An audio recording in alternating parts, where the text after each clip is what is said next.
Nous allons voir comment effacer les personnes ou objets indésirables sur les photos. Donc dans le cas présent, effacer la personne qui se trouve couchée ici pour avoir ce résultat. Conserver ces deux personnes et effacer toutes les autres pour avoir ce résultat. Ici, nous voulons une plage complètement déserte, donc il va falloir effacer ces personnes ici, celles qui se trouvent au loin et celles qui se trouvent sous l'arbre pour avoir ce résultat. Alors maintenant sur le logiciel, nous avons deux cercles, un cercle plus et un cercle vide. Lorsque je vais maintenir le bouton gauche enfoncé de la souris pendant que je vais glisser, je vais peindre avec mon cercle plus ce qui se trouve sous mon cercle vide. Donc si je passe ici au-dessus des personnes, je vais peindre ce qu'il y a sous le cercle vide, c'est-à-dire du sable.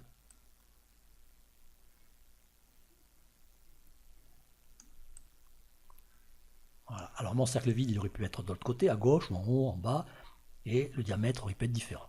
Ok. Alors maintenant, je vais ouvrir une photo, j'ouvre la photo, et lorsque j'ouvre la photo, j'ai qu'un seul cercle, le cercle plus. Donc ici, vous avez toutes les informations. Premier paragraphe, clic gauche pour créer un cercle vide au même endroit que le cercle plus. Donc je vais faire un clic gauche avec mon cercle plus ici pour créer mon cercle vide qui pour l'instant est fixe. Deuxième paragraphe, positionnez le cercle plus à un autre endroit et faites un autre clic gauche pour associer les deux cercles.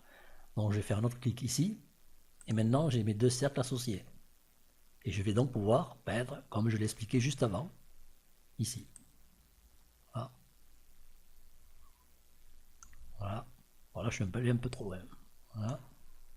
Donc maintenant, je vais revenir en arrière deux fois, du coup, puisque j'ai fait deux actions différentes.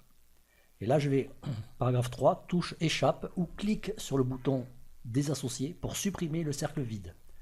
En fait, c'est sur le bouton désunir. Hein. Il a été renommé entre-temps. Donc, échappe, touche échappe du clavier ou clique sur le bouton désunir. Et là, j'ai mon cercle vide a disparu, donc je peux recommencer l'opération que j'ai fait au début, c'est-à-dire créer mon cercle vide ailleurs, par exemple, je peux le créer ici. Et là, positionner à un autre endroit pour créer ici. Voilà. Alors, dans la prochaine vidéo, nous verrons en détail plusieurs fonctions différentes. Mais pour l'instant, on va s'arrêter ici. On va juste enregistrer le résultat.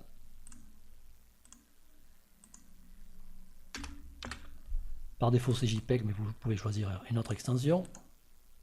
Et voilà donc la même photo sans les personnes qui se trouvent ici, qui se trouvaient ici.